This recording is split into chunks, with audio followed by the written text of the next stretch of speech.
Now, in the last 3 years, I've made so many mistakes on YouTube and even on Instagram, but I still managed to grow to over 130,000 followers and subscribers on both platforms. Now, I've built an email list of over 8,000 readers and even a paid community, Discipline OS, to over 240 members. And now I'm saying all this because you might be avoiding mistakes, but the truth is, mistakes are an important part of the process. And the nice thing about a YouTube video like this is that you can learn from my mistakes instead of having to make them yourself. Now you're going to want to take out a notebook for this video because this is going to be an extremely valuable video. You are going to learn all of the mistakes that you have to avoid to grow better and faster as a personal brand. So part number 1, the easy to avoid mistakes. Now these go from extremely mainstream and broad to increasingly more niche and specific. Now let's start off with the obvious here. Number 1 is waiting for better equipment to start. Now you need some level of equipment to eventually make higher production and higher quality videos, but at the start you don't need anything. You just have to start. A lot of people are going to wait months, they're going to wait years just to get the right equipment, just to get the right setup to start on YouTube, just to get the right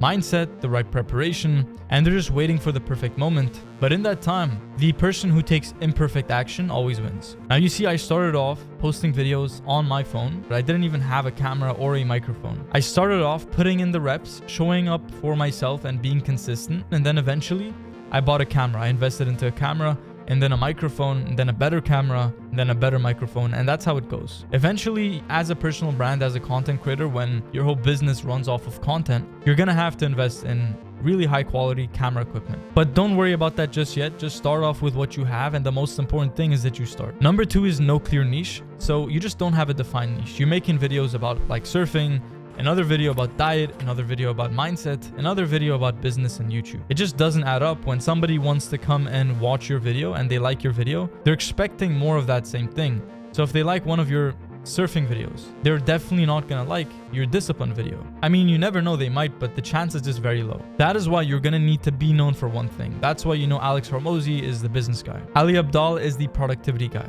Iman Gaji is known for something like SMMA. That is where you need to find your niche, and actually, you don't find your niche finds you. The reason I was making discipline content was not because I wanted to just, choose the niche of discipline and start talking and making videos. It was just because it was my life. My life before even making and pressing record and making any video, my life was discipline, self-improvement, and mindset. And that's exactly why I started just naturally talking about these things.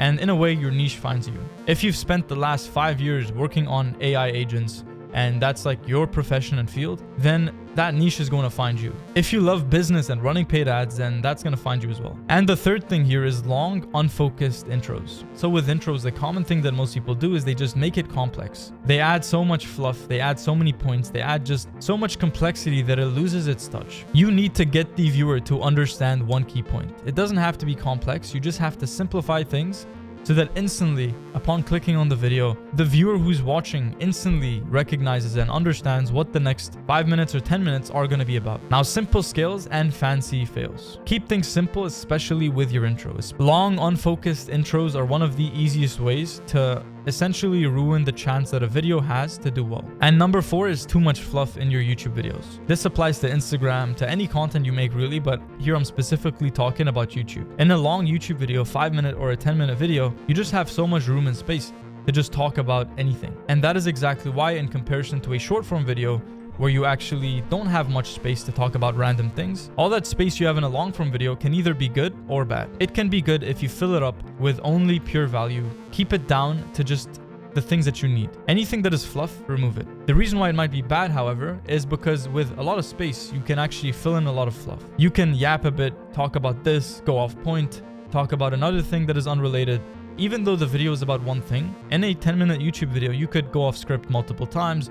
You could talk about things that don't matter, that don't add to the value, and you could just fill your video with so much fluff that people just don't really care. The next thing is over editing on YouTube when nobody even knows your name. This is wasting time. This is unleveraged. First, you need repetitions, because I'm going to tell you the truth. In YouTube at the start, nobody's going to see your video anyways. So why spend all of this time editing a video just for nobody to see it? I mean, sure, if you have already like channel momentum, you already get thousands of views a video, then the editing and the extra effort you put in the video is going to pay off because people are actually seeing it. But on the other hand, when you don't have that channel momentum yet, you need to make and stick to a content format that is not low effort as in low quality, but low effort as in you can make 3 videos a week. You are going to need this initial volume to build up momentum. On YouTube, you're going to need to be posting twice a week, 3 times a week consistently in order to get your channel off the ground. Eventually later, when you have that channel momentum, you don't really need 3 times, 4 times a week. You can stick to, even 1 upload a week. But that is actually already when you have that channel momentum. Another very common YouTube mistake is this: copying other creators blindly. So you want to use the outlier method, which means you want to find out in your niche videos that have overperformed. Outlier videos that have, maybe 100,000 views, but just the guy who made it has 5,000 subscribers. That is something called an outlier. And if you use an outlier and use the packaging and you take from that video and you repackage it and you put your own twist into the video, you make your own video.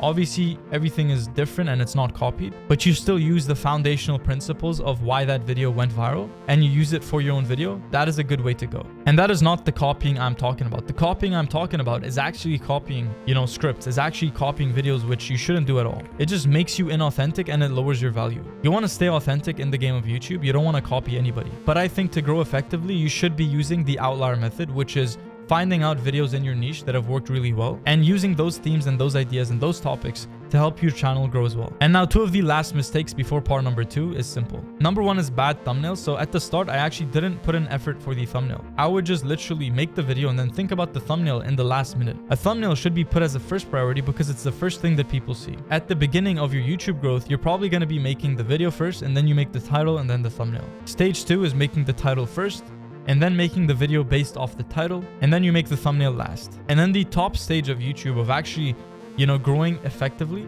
is making the title, making the thumbnail, and then making the YouTube video. That way you are validating your packaging before even starting to put effort into a video. Because if you put all of this effort into a video and the thumbnail and title are not good, then you're wasting your effort. And the last thing is not studying your analytics. This is a big mistake. A lot of people, they refresh their analytics, they check their analytics often, but that is not studying your analytics. Actually, studying your analytics has nothing to do with how many times you check it, but it has everything to do with what decisions can you pull from the YouTube data, from the click-through rate, the view duration, the views you got on a video. What feedback and data can you pull from that to make better and more calculated decisions moving forward? Part 2, the save yourself time mistakes. So the biggest mistake that is wasting your time and making it hard for you to grow is this. It is not studying successful videos. Now, there are people at level 100 right now. And for somebody like you, you might be at level 10, maybe level 50, maybe level 70, but there's always somebody higher than you. And it really, really, really helps to study people's growth. How often were they posting? What videos were they making? How long were the videos that they were making? How did they approach their videos and the niche? Was it highly edited? Was it not edited? What was the problem? When you dive into the journey of a successful YouTube creator, YouTuber, you will start to understand more and more how everything works and how to actually sustainably grow on YouTube. The second mistake of part number 2 is simple, but it definitely is not easy to implement. So this is just not understanding why people click. People click for a certain reason, and as I've said before, people, when they watch your video, they're choosing to watch your video out of another 12 videos they could have watched. And even from your video, they're choosing to watch a video when they could be doing 10 other things in their life. So the fact that they're going to watch your video is really, really rare. In general, people are busy and there's Instagram, there's YouTube, they have, multiple apps on their phone. They have activities, they have work, they have school, they have university, whatever that might be. People are busy. So for somebody to come and spend 15 minutes to watch your YouTube video, they need a reason. And the truth is, you are not special until you make yourself special. I would put so much effort into a video just for it to flop in the early YouTube days. And now I thought that the video should do well because I put so much time and effort and I'm special and I deserve this to work. But the truth is, that's just not how YouTube works. That's not how the game functions. In the YouTube game, you are going to need to step up your creativity, to step up your vision, and separate yourself from the noise and the competition. And that starts with understanding the whole psychology of why people click a video and also why they watch. Another very, very big mistake is this. It is changing your strategy after every flop. Patience is the name of the game, and you need to stick to one format. You need to stick to one type of videos for a long time to build consistency. Now, at the start, of course, you're going to change because you're still in the testing phase. But eventually, you are going to need to stick to something for long enough to scale. And the faster and the sooner you can stick to that one thing, the better it is going to be for you. The game of YouTube and personal branding and Instagram, it all takes time. It takes time for the algorithms to find who is best suited for your content. Think about this. If you take the best basketball video and you give it to somebody who's just interested in martial arts, even if it's the best basketball video, the person who likes martial arts isn't gonna like the basketball video. It doesn't mean the video is bad. It just means that it's served to the wrong audience. And that's exactly what YouTube does. It takes some time to find out who is the best fit for your content. So if you keep changing your strategy after every single video, then you're not giving YouTube the right signals to show your stuff to the right people. So be patient, trust the process, don't keep changing things for no reason. Stop changing the way you make thumbnails, stop changing the length of the video, how edited the video is. Just find something that works, find something that is not too hard to make, that you can post consistently with, and just stick to that. Another big mistake is trying to reinvent the wheel. Now, when you realize that 99% of people who are successful YouTube creators, they didn't invent the wheel. So I'm not saying don't be original, I'm not saying be unoriginal, but just know that with your YouTube videos, with the topics you talk about, with your titles as well, you don't have to reinvent the wheel and just test every single time. You can put yourself in a good position and give yourself good odds for your YouTube channel to grow just by using frameworks that have already worked. The smartest people in the YouTube space, they don't reinvent the wheel, they just use what already works. The next thing here is not building a content system. Content in business is so hard until you have the right systems. Until you don't have to think about everything and make new decisions for everything that you do. Imagine that every single time you had to record a YouTube video,